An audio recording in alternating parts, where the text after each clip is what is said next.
ada yang masih meragukan bahwa tidak ada teroris, pemboman yang ada di Indonesia atau di beberapa daerah di Indonesia merupakan rekayasa, apakah ini sesungguhnya semakin melanggengkan upaya-upaya dan tindakan terorisme atau bagaimana?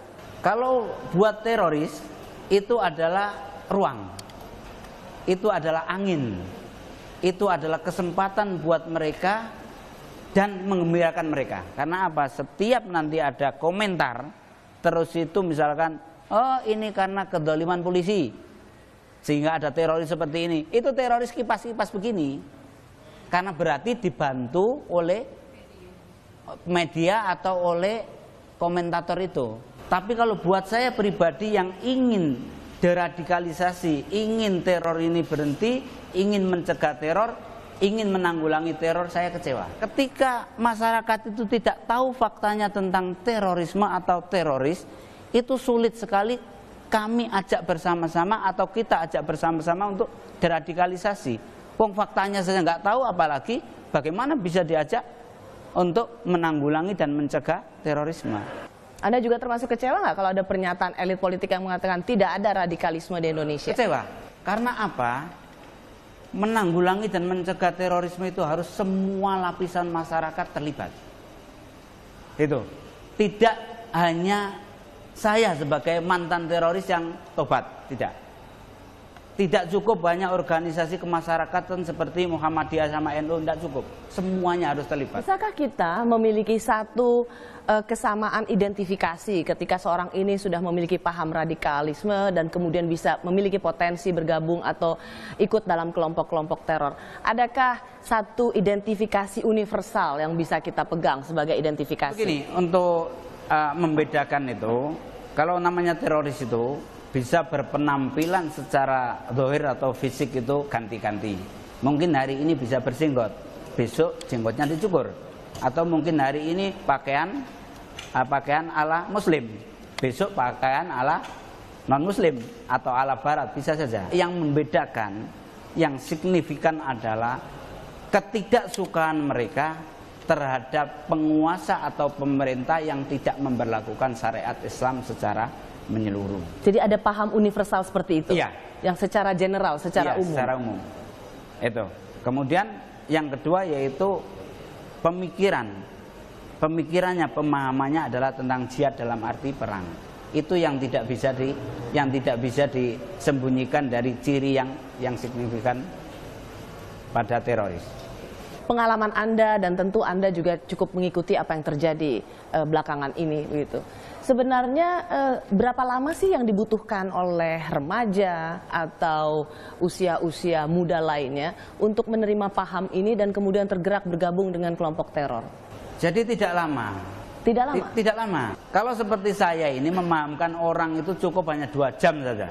2 jam Anda bisa mampu memprovokasi untuk bergabung dengan Anda? Memprovokasi sampai siap bunuh diri. 2 jam? Ya. Apa yang Anda katakan? Yang saya katakan adalah jihad, yaitu syariat jihad atau perintah Allah dalam bentuk jihad dalam artian perang, keutamaannya jihad, kemudian hasil atau apa istilahnya kesudahan daripada jihad itu sendiri yaitu mati syahid. Nah, tapi mohon maaf, sampai sekarang ini saya belum pernah merekrut orang kemudian saya suruh bunuh diri, belum pernah. Dan insya Allah nggak akan. Jadi jangan kita artikan itu membujuk seperti kita bujuk anak-anak pakai permen, bukan. Tetapi tadi kita sampaikan, karena apa? Orang yang ikut dalam jaringan ini, baik yang afiliasinya ke Al-Qaeda ataupun ke ISIS, itu mayoritas sudah punya basic. Basic apa itu? Basic tentang jihad. Nah, makanya kalau sampean ikuti kan yang bunuh diri kan ada juga yang dari pesantren atau mayoritas pengikutnya dari pesantren, kan punya basic. Basic tentang apa? Tentang masalah jihad. Ketika punya basic masalah jihad ini tinggal diarahkan. Itu.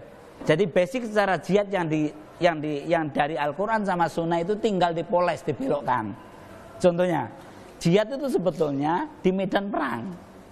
Kita perang, ada musuh, tetapi dibelokkan. Ketika misalnya ada terpidana teroris yang sudah sempat keluar tapi kemudian terlibat dalam kegiatan teror lainnya. Menurut Anda, apa yang salah? Padahal sudah pernah dipenjara, 2 kali dipenjara, tapi itu pun tidak membuat mereka jera dengan terorisme. Apakah Anda ingin mengatakan ada yang tidak optimal dengan deradikalisasi yang terjadi? Banyak faktor. Kenapa orang yang sudah ditangkap masih belum sadar? Itu banyak faktor. Artinya diantaranya adalah faktor ketika di dalam penjara ini masih berhubungan sama kawan-kawannya yang sepemikiran. Kalau berhubungan dengan saya yang sudah menyadari kesalahan, sudah tobat dari aksi teror, itu insya Allah akan ikut saya. Anda cukup khawatir nggak bahwa ISIS bisa mendapat tempat di Indonesia? Kalau kekhawatiran ada, cuma kan begini, kalau saya nggak begitu khawatir, saya sudah jadi teroris, ISIS baru muncul kok. Tapi yang saya khawatirkan ini umat secara umum, terpengaruhnya umat untuk memiliki pemikiran ISIS ini. Menurut saya bahaya. Ketika di Irak dan Suriah mengumumkan, memproklamirkan sebagai IS atau IS, Islamic State atau Khilafah Islamiyah, mereka memutuskan bahwa seluruh umat Islam harus berbaiat ke sana. Siapa dari umat Islam yang tidak, maka statusnya kalau sudah tahu berarti murtad, keluar dari Islam berarti kafir. Ini membahayakan. Membahayakan nggak kalau misalnya ada tokoh juga yang mengatakan ISIS adalah sahabat kita? Ya bahaya juga. Sahabat dalam artian apa? Karena pernyataan-pernyataan yang seperti itu nanti akan apa? Akan membuat rancu di masyarakat. Menurut saya dalam masalah deradikalisasi itu masyarakat harus tahu secara fakta, secara faktual dan lain sebagainya. Jadi misalnya kalau kita lihat di sosial media gitu ada ceramah-ceramah yang membakar, yang dengan mudah mengkafir-kafirkan orang. Sangat potensi dan menurut saya harus ada hukum yang apa istilahnya, harus ada hukum yang menjerat itu. Karena apa? Seteroris apapun atau sekuat apapun orang itu mesti takut dengan hukum. Contohnya misalkan saya sekarang, saya ceramah misalkan, orang-orang kafir, ayo kita bunuh, nggak ada hukum. Saya enak saja. Nah yang mendengarkan pun seneng. Karena nggak ada hukum, ayo kita ngikuti ceramahnya Ustadz ini, begitu. Kan ini berbahaya lah jelas. Katakanlah kemudian pimpinan-pimpinan top dari JI sudah tidak ada, begitu. Tapi apakah meskipun berbeda paham dan kemudian jemaah Islamiyah juga dikatakan sudah mulai melemah, apakah kita tetap perlu merasa khawatir? Ketika dengar pengeboman atau terjadi pengeboman yang dilakukan oleh kami orang-orang JI itu, masyarakat supaya tahu bahwa itu adalah oknum JI, bukan program JI. Kami, menurut saya dan menurut kami, alumni Afghanistan dan Filipina itu tidak kurang dari 400-an orang. Itu hingga sekarang ini yang terlibat pengeboman baru 10 orang. Yang 390 orang semuanya tidak setuju dengan aksi-aksi seperti itu. Berapa banyak sih sesungguhnya sel-sel yang bisa dibangun sebagai dari kelompok-kelompok yang bisa melakukan teror ini? Indonesia ini paling tidak ada 2 kiblat atau afiliasi. Yang satu afiliasinya ke Al-Qaeda, yang kedua afiliasinya ke ISIS. Nah, karena 2 afiliasi ini tentunya kalau pandangan saya sebagai yang pernah di dalamnya, tentunya banyak dan besar. Tetapi kalau dibandingkan dengan 170 juta umat Islam ya kecil. Atau 250 juta rakyat Indonesia ya kecil.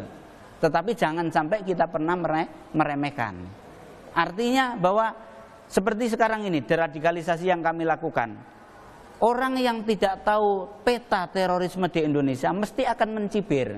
Apa yang dilakukan pemerintah nggak berhasil dalam deradikalisasi, itu orang yang nggak tahu peta terorisme di Indonesia. Kalau yang saya tahu, saya bersyukur. Karena apa? Teroris di Indonesia ini banyak, yang paham ya maksudnya. Paham teroris di Indonesia itu banyak, tetapi kalau aksinya hanya seperti itu, makanya harus tetap kita syukuri. Dan kita harus tetap komitmen semuanya untuk melakukan pencegahan dan penanggulangan. Karena semuanya itu dimulai dari paham yang salah. Iya. Itu. Makanya itu. Kenapa kok saya ngotot seperti ini, deradikalisasi? Karena apa? Saya sebagai orang Islam yang menjunjung tinggi jihad, yang menjunjung tinggi negara Islam, saya dirugikan. Kenapa dirugikan? Karena akhirnya umat ini, apalagi umat non-muslim, umat Islam saja fobi terhadap jihad. Benar gak? Kemudian fobi terhadap negara Islam. Karena apa? Disuguhkan jihad itu seperti itu. Sehingga akhirnya orang fobi. Padahal sebetulnya jihad itu tujuannya apa? Untuk menjaga nyawa orang sebetulnya. Jihad sendiri itu untuk menjaga nyawa orang supaya tidak sia-sia dimatikan oleh sesuatu kekuasaan atau kedoliman. Jadi saya merasa dirugikan. Kenapa saya ngotot deradikalisasi? Sampai saya dicibir oleh kawan-kawan. Kamu deradikalisasi berarti kamu ini dejihadisasi. Saya bantah, mau pakai nama apapun silakan. Yang jelas saya ingin mencegah supaya generasi ini tidak salah dalam melakukan jihad.